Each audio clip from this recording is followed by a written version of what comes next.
بسم الله الرحمن الرحيم رب زدني علما. Okay, the next thing we'll try to see the port address translation, the PAT, the third type of NAT. Like previously, we have seen the configuration of the dynamic NAT. Now, if you observe the configuration, here also we'll be doing the same thing. So the first thing, let's see the requirement here. So the requirement here is, this is my private subnet, 192.168.1.subnet. Let's assume we have 200 or 250 plus addresses here. And I want all these addresses should get translated to one single public IP. Right, that's what we discussed. So we can translate thousands of private IPs can get translated to one single public IP, and for each and every connection, it is going to differentiate based on the port numbers. So logical port numbers it will use for each and every connection. So we got around 65,000 port numbers, so we can have 65,000 private addresses can get translated to one single public IP normally.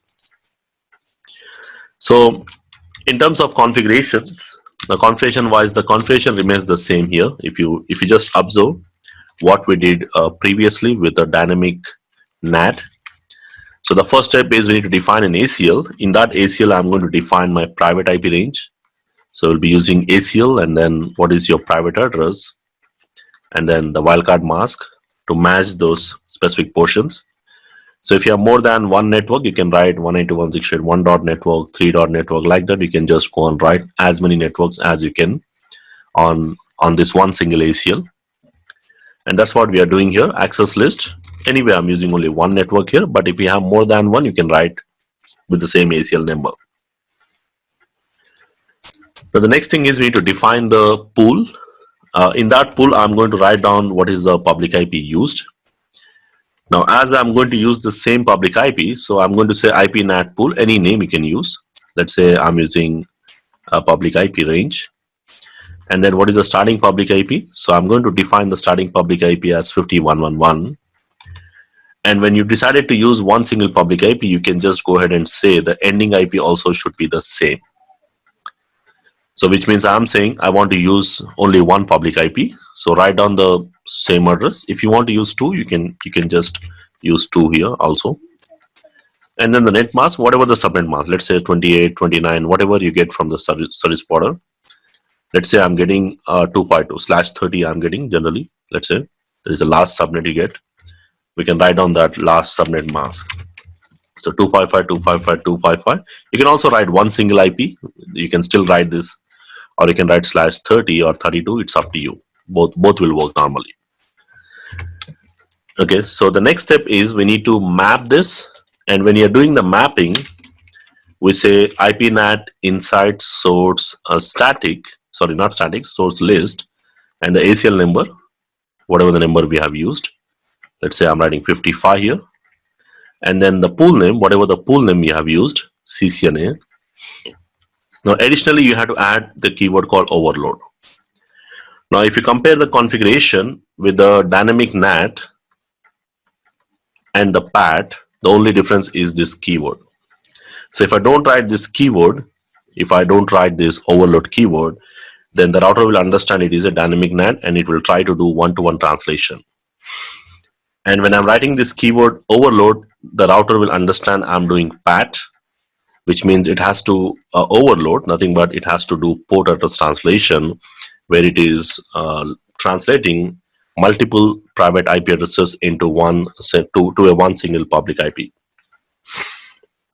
Okay, so this is the additional thing you have to do in terms of configurations. Implementation remains the same, so there is no difference in the implementation as we did previously. We need to tell what is your inside interface. Inside means from where your private IPs comes, and outside interface is the interface where you want to do the translations. So if I go and verify the configurations, so if you are doing this lab based on the previous dynamic NAT configurations, if you remember in the previously we have seen the dynamic NAT configurations where we have already created an ACL. So as per my requirement, I don't need to create the ACL again. So probably I can still use the same, or you can just remove the configurations and start doing the configurations once again. For the practice purpose, you can do that. Okay, so this is your first step.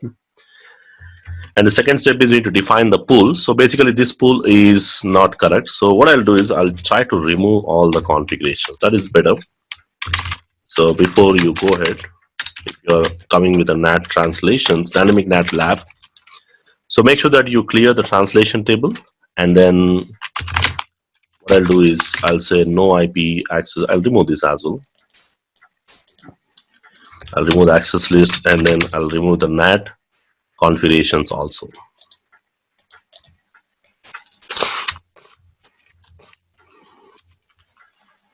So can I use this?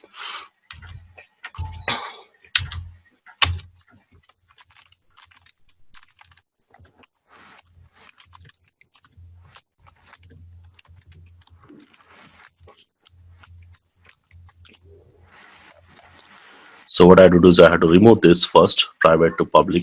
First I had to remove this one before I remove the other one. Okay, so make sure that, you know, when I try to remove this, it was saying cannot remove because it is being used. So first remove the mapping and then this one. Okay, and of course if you want to just leave those interfaces inside outside, you can leave it. It's already there. So basically this will not change. So I'm going to leave this inside outside because that is going to be the same here. Now let's quickly configure this. I'm going to write an access list which is going to match my private IP. And what is my private IP? 192.168.1.subnet. And let's say in your production network, if you're using more than one subnet, like you have multiple VLANs, you know, generally you will have in the production scenarios. So probably you can go and add those networks. Anyway, I don't have here, but you can still have multiple networks defined in the same ACL here. Now the second step is we need to define the pool. So I'm going to say IP NAT pool, any name for the pool. Okay, so public IP. And then the starting public IP is 5111. And again, we have to use the ending public IP also the same address, right? So which means the ending public IP is going to be the same, 5111. And then we'll be using a net mask space the net mask and whatever the subnet mask. You can use all /32 as well or /30 as per the subnet what you get. Both will work. And similar way, we need to say IP NAT inside source list. List is nothing but access list. The list name is PR IP. And then we need to translate with the pool. And the name of the pool is going to be PBIP. And then we have to use the overload keyword.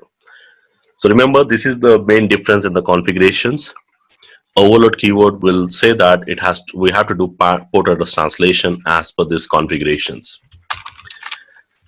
And of course, I already have this IP NAT inside. It's already there. I'll just configure once again IP NAT outside. Again, if I say show IP NAT translations, I don't see anything because we need to initiate the traffic. So what we'll do is we'll go to the host, specific host, and we'll try to generate some traffic. So I'm going to generate some web traffic here, you can see. And from this computer also, I'll initiate some web traffic, 201.1.2. And from this computer, I'll generate some pings. Okay. So if I go and verify the translation table, if I say show IP NAT translations, I should see the translation table. Now here, the main thing you need to observe here is, if you see the inside global address, global means your public IP. So basically this is the same address, 5111. So that's not going to change. And likewise, if you see the actual private addresses are different. So 1.2, 1.3 as well as 1.1, you know, there are different hosts, but they all are getting translated to the same IP. Now if you observe here, this translation table, this one. So basically this 1.3, the first one, 1.3 is getting translated to 5111 and the port number is different, 1024. Basically it uses the unreserved port numbers. And again from 1.4, it's going to translate with this public IP and the port number is 1026. Again for this one, the port number is different. You can see the different port number. It uses different port numbers for each connection basically. Okay, so this is what it will do. Automatically it will translate, and it uses the one single public IP again. So if you want to verify, you can also use show IPNet statistics. That is an additional command we can use. Now in this again, you will see the number of translations and how many traffics has been hit, and of course it will show you the public IP and the range of the public IP here again. Okay, so we have just allocated only one addresses here. Only one addresses has been allocated here.